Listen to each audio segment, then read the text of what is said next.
grab a cup of whatever makes you sleepy, and let's slowly wander through the world of early 20th century Europe, where the political scene was kind of like a particularly tense family dinner that just never ended. And yes, eventually everyone would start throwing silverware, but we'll get there, gently. So, picture Europe around, say, 1900. There's this uneasy hum of alliances, secret agreements, and a lot of people wearing fancy uniforms and being slightly pompous, the usual. The big powers, Germany, Austria-Hungary, Britain, France, and Russia, are all just kind of eyeing each other like distant cousins at a wedding who've been told not to talk politics, but of course they do. Now, when we talk about World War I, it's tempting to jump straight to the assassination of Archduke Franz Ferdinand because, well, everyone loves a dramatic trigger event. But the truth is, Europe was already a pressure cooker, and that assassination was just the popcorn hitting the boiling water. So let's rewind a little and look at why everyone was so tense in the first place. Imperial ambitions and secret handshakes.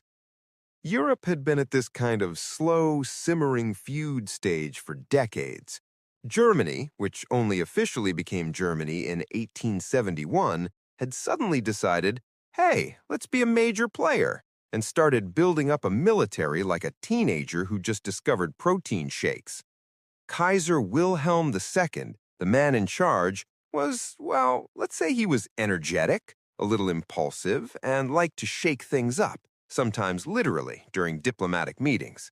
He had a kind of let's see what happens approach to ruling, which predictably didn't always work out.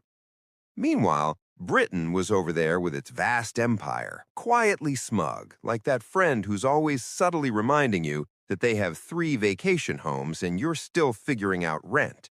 Britain had a navy bigger than anyone else's and was determined to keep it that way.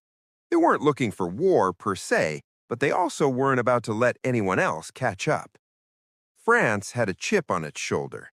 They'd lost the Franco-Prussian War in 1871, which meant Germany now had a nice little, hello, we took your provinces gift of Alsace-Lorraine. France was not forgetting that, and every now and then they'd sigh dramatically and think, someday, somehow, we'll get it back. Russia, on the other hand, was massive, messy, and always slightly behind schedule in everything. But it had ambitions too. It wanted influence in the Balkans, where various Slavic populations were living under the thumb of the Austro-Hungarian Empire.